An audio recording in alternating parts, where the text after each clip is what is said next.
चील को बचपन से बता दिया जाए कि वह मुर्गी है तो क्या वह कभी आसमान छू पाएगी?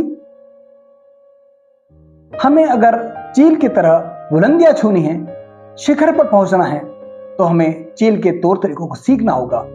उसके समान आसमान में उड़ान भरनी होगी। हम जैसे लोगों के साथ रहते हैं अक्सर वैसे ही हो जाते हैं। यदि हम सकारात्मक लोगों के साथ रहे तो सकारात्मक हो जाएंगे, और यदि हम नकारात्मक लोगों के साथ रहे तो हम वैसे ही हो जाएंगे। दुनिया में अधिकतर लोग हमें कुछ करना है इसी इच्छा के साथ इस दुनिया से चले जाते हैं, क्योंकि वह अपनी क्षमता को नहीं पहचान पाते। इसी संदर्भ में मुझे एक कहानी याद आती है।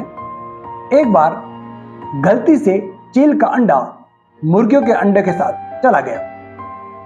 समय के साथ अंडा फूटा और चील का बच्चा बाहर आया। चील का बच्चा अपने आप को मुर्गियों के साथ देखकर खुद को भी मुर्गी समझ बैठा।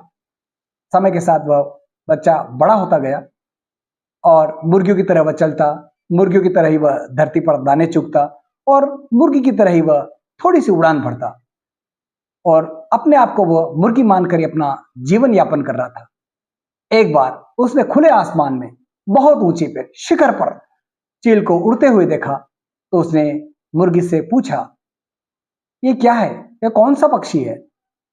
तो जो दूसरी मुर्गी थी उसे जवाब दिया, यह चील है, लेकिन तुम इसकी तरह आसमान में नहीं उड़ सकते क्योंकि तुम मुर्गी हो।